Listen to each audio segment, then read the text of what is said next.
Hi everyone, welcome back to my channel. तो friends, पिछले video में मैंने एक ड्रीम कैचर बनाया था। आज हम फिर से और एक ड्रीम कैचर बनाने वाले हैं।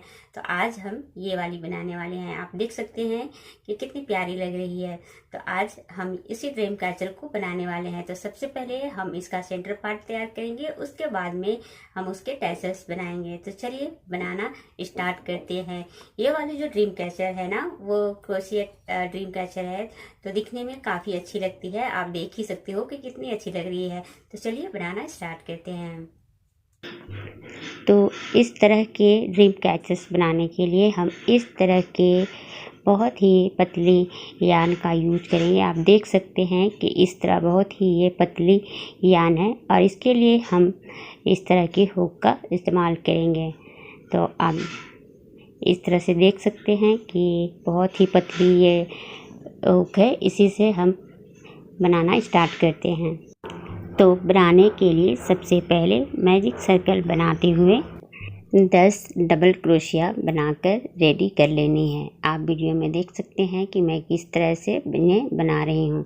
तो इस तरह से हम शुरुआत में मैजिक सर्कल बनाते हुए 10 डबल क्रोशिया बना लेनी है। 10 डबल क्रोशिया बन जाने के बाद में स्टार्टिंग वाली जो चेन है वहाँ पर से हमें स्किप करके निकाल लेनी है। इस तरह से हमें वहाँ से स्किप करके निकाल लेनी है। आप वीडियो में देख सकते हैं। फर्स्ट रो कंप्लीट हो जाने के बाद में हम इस तरह से 3 चेन बना लेंगे। 1 2 3। तो 3 चेन बना लेने के बाद हर चेन में हमें ट्रिपल क्रोशिया करना है। तो इस तरह से हर चेन में हमें ट्रिपल क्रोशिया करते जानी है। आप वीडियो में देख सकते हैं कि इस तरह हम हर चेन में ट्रिपल क्रोशिया कर लेंगे और सेकेंड रो को कंप्लीट कर लेंगे। सेकेंड रो कंप्लीट हो जाने के बाद थर्ड रो के लिए हम इस तरह स्किप करके निकाल लेंगे। उसके बाद में 3 चेन बना लेंगे। 3 चेन बना लेने के बाद में 2 जो हम सेकेंड लाइन में ट्रिपल क्रोशिया हमने बनाया है, उसमें से 2 ट्रिपल क्रोशिया के बीच में से हमें फिर से 3 डबल क्रोशिया करनी है। आप वीडियो में देख सकते हैं कि 2 ट्रिपल क्रोशिया सेकेंड लाइन वाली के बीच से हमें 3 ट्रिपल क्रोशिया बनानी है। उसके बाद में एक हमें सेंटर में बनानी है।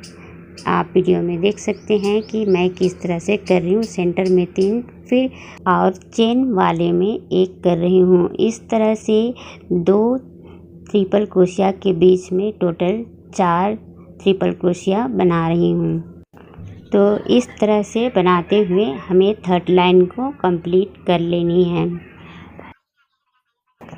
थर्ड लाइन कंप्लीट करने के बाद इस पॉइंट से हम स्किप करके निकाल लेंगे। स्किप करके निकाल लेने के बाद में आप ऊपर में देख रहे हैं कि 2 धागे हैं। उसमें से हम जो सामने की ओर है उसमें से सिंगल क्रोशिया निकालते जाएंगे। आप वीडियो में देख सकते हैं कि इस तरह से हम ऊपर वाली में सिंगल क्रोशिया निकालते जाएंगे। इससे एक उभरी हुई डिजाइन बन जाएगी। तो आप वीडियो में देख सकते हैं कि मैं किस तरह से सिर्फ ऊपर वाले धागे को लेते हुए उस पर सिंगल क्रोशिया निकाल रही हूँ। इस तरह से बनाते हुए हमें 4th लाइन को कंप्लीट कर लेना है। 4th लाइन कंप्लीट हो जाने के बाद 5th लाइन में हम जो 4th लाइन में पीछे की ओर जो धागा छोड़े थे उसी में से हमें निकालते हुए फिर से उस पर ट्रिपल क्रोशिया करनी है। तो आप वीडियो में देख सकते हैं कि 5th लाइन में हम जो पीछे छोड़ी हुई जो धागा थी उसी से निकालते हुए हम उस पर ट्रिपल क्रोशिया कर रहे हैं। तो हमें हर चेन में ट्रिपल क्रोशिया करती जानी है और 5th लाइन को कंप्लीट कर लेनी है। इस तरह से 5th लाइन में हमें ट्रिपल क्रोशिया करनी है। उसके बाद में 2 चेन बनानी है। उसके बाद फिर से हमें ट्रिपल क्रोशिया करनी है अगले चेन में। उसके बाद में फिर से 1-2 चेन बनानी है। तो इस तरह करते हुए हम 5th लाइन को कंप्लीट कर लेंगे।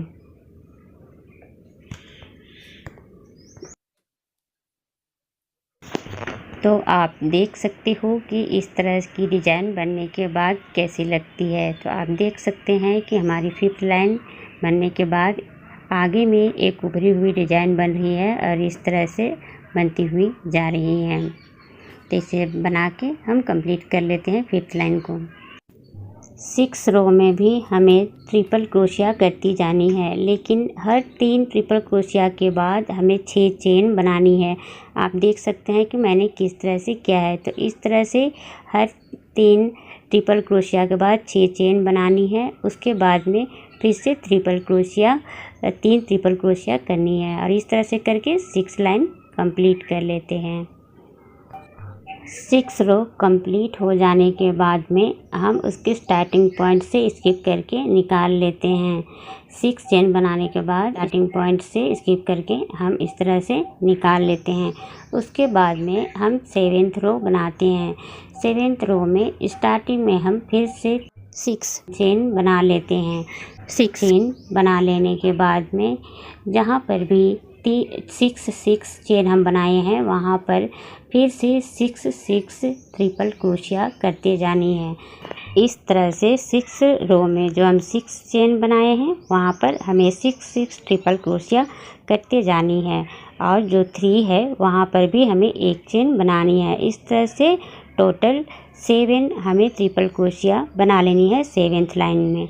उसके बाद में 7th रो कंप्लीट हो जाने के बाद 7th रो कंप्लीट हो जाने के बाद में आप देख सकते हो कि इस तरह से हम लेंगे। उसके बाद में पिछले बार की तरह ही इस तरह से आगे वाले धागे से निकालते हुए हमें सिंगल क्रोशिया निकालनी है। तो इस तरह से हमें आगे वाले यार्न को लेते हुए इस तरह से उसके बाद में पूरे लाइन को हमें इस तरह से सिंगल क्रोशिया करके निकाल लेनी है ताकि इस पर भी थोड़ी उभरी हुई डिज़ाइन बन सके। तो इस तरह से हम 8 लाइन को कंप्लीट कर लेते हैं। 8 रो कंप्लीट हो जाने के बाद में 9th रो में हम नीचे की तरह ही पीछे की ओर से लेंगे और उस पर ट्रिपल क्रोशिया बनाते जाएंगे। तो स्टार्टिंग में हम इस तरह से 3 चेन बना लेते हैं। उसके बाद में इस पर ट्रिपल क्रोशिया करते हैं।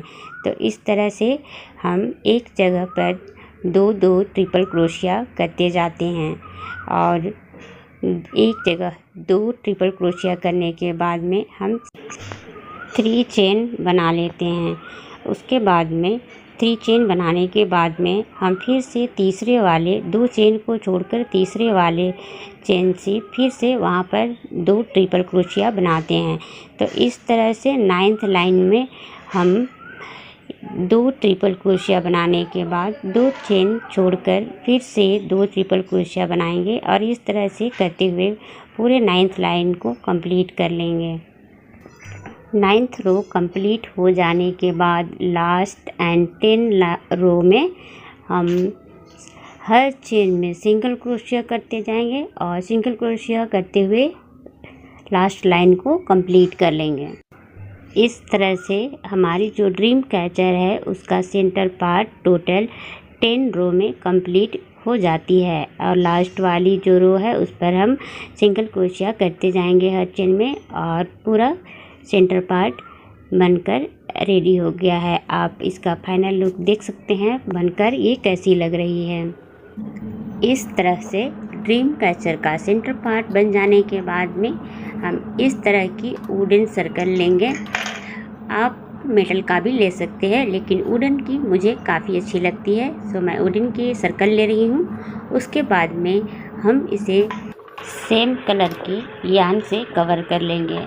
तो आप देख सकते हैं कि इस तरह से हमने सेम कलर का यार्न लिया है और इस तरह से पूरी सर्कल को हमें कवर करके कंप्लीट कर लेनी है। तो इस तरह से घुसाते हुए हम पूरे सर्कल को कवर करके कंप्लीट कर लेते हैं। आप वीडियो में देख सकते हैं कि मैं किस तरह से इसको कवर कर रही हूँ। तो इस तरह से हमारी जो सर्कल है वो कवर होकर कंप्लीट हो गई है। इस तरह की कवर हो जाने के बाद दिखाई दे रही है, आप देख सकते हैं। तो इस तरह से कवर कंप्लीट हो जाने के बाद में हम जो सेंटर पार्ट बनाए थे उसको अटैच करेंगे। तो आप देख सकते हैं इस तरह से रखते हुए हम सेम कलर का यार्न यूज़ करेंगे और सेंटर पार्ट को सर्कल में अटैच कर लेंगे। सर्कल में हमें सेंटर पार्ट को अटैच करने के लिए 4 जगह पर सबसे पहले बांध लेनी है। तो हमें सेम दूरी पर हमें 4 जगह पर इस तरह से बांध लेनी है, उसके बाद में अटैच करना है। ऐसे करने से बहुत इजीली सेंटर पार्ट अटैच हो जाती है। तो आप देख सकते हैं कि हमने इस तरह से 4 जगह पर सेम दूरी पर 4 जगह हमने अटैच किया है। उसके बाद में उसे अच्छी तरह से हम सभी को अटैच कर लेंगे। सेंटर पार्ट अटैच हो जाने के बाद में फाइनल आप देख सकते हैं कि किस तरह से दिख रही है। तो आप देख सकते हैं कि हमारी सेंटर पार्ट काफ़ी खूबसूरत लग रही है। तो इस तरह से कंप्लीट हो जाने के बाद हम हैंगिंग के लिए भी इस पर क्रोशिया से चेन बना देते हैं। तो हम क्रोशिया की हेल्प से भी हैंगिंग के लिए बना सकते हैं और ऐसे ही हम यान को छोड़ सकते हैं, लेकिन मैं इस पर क्रोशिया से इसको हैंगिंग बना रही हूँ। तो इस तरह से घुमाते हुए मैं जो बची हुई यान है उससे इस तरह से हैंगिंग के लिए चेन बना लेती हूँ। तो इस तरह से बनके हमारी जो हैंगिंग है वो भी बनकर रेडी हो जाती है। सेंटर पार्ट बन जाने के बाद में हम 3 कलर के यान लेंगे उसके टैसल्स बनाने के लिए। तो आप देख सकते हैं कि हमने इस तरह से 3 कलर में यान लिया है और हम इनसे टैसल्स बना के रेडी कर लेते हैं। तो मेरे पास इस तरह की एक बॉक्स थी, उस पर हम 40 टाइम्स राउंड करते हैं और टैसल्स बनाकर रेडी कर लेते हैं। तो इस तरह से हमें तीनों कलर के 7 टैसल्स बनाकर रेडी कर लेनी है। तो आप देख सकते हैं कि इस तरह से हमने 7 टैसल्स तीनों कलर के बनाकर रेडी कर लिए हैं। सारे टैसल्स बना लेने के बाद में हम तीनों कलर्स को एक पैटर्न में अरेंज करेंगे और 7 लड़ियाँ बना लेंगे। तो आप वीडियो में देख सकते हैं कि हम किस तरह से इन्हें जॉइंट कर रहे हैं। तो इस तरह से जॉइंट करने के लिए सबसे पहले इस तरह से हम डार्क कलर को लेंगे, उसके बाद में हम नीले कलर को ऐड करेंगे और सबसे ऊपर में हम वाइट कलर को ऐड करेंगे और इस तरह से ऐड करते हुए हमें 7 लड़ियाँ बनाकर कंप्लीट कर लेनी हैं। इन टैसल्स के बीच में हम मोती या स्टोन भी पेस्ट लगा सकते हैं, जॉइंट कर सकते हैं, इससे ये और भी ज़्यादा खूबसूरत लगेगी। तो हम अपने कलर के अकॉर्डिंग इस पर स्टोन या मोती लगा सकते हैं, इससे ड्रीम कैचर काफ़ी अच्छी लगती है। तो इस तरह की हमें टोटल 7 लड़ियाँ बनाकर रेडी कर लेनी हैं। उसके बाद में बन जाने के बाद में हमें इन 7 लड़ियों को हमें सेंटर पार्ट में अटैच कर लेना है। आप देख सकते हैं कि इस तरह की हमारी लड़ी बन गई है। तो ऐसे सिंपल लग रही थी तो मैंने बाद में उस पर मोती भी अटैच कर लिया है। तो फिर इस तरह बन जाने के बाद में हम इसे सेंटर पार्ट में अटैच कर लेंगे। तो इस तरह से हमें सभी 7 लड़ियों को लगाकर एक सीरीज में अटैच करके कंप्लीट कर लेनी है। आप देख सकते हैं कि मैंने फर्स्ट लड़ी को किस तरह से इस पर अटैच किया है। तो इसी तरह से हमें सभी 7 लड़ियों को लगा कर कंप्लीट कर लेनी है। अटैच हो जाने के बाद में आप इसका फाइनल लुक देख सकते हैं कि ये कैसी लग रही है। आप देख सकते हैं कि ये कितनी सुंदर लग रही है। आपको कैसी लग रही है आप कमेंट ज़रूर कीजिएगा।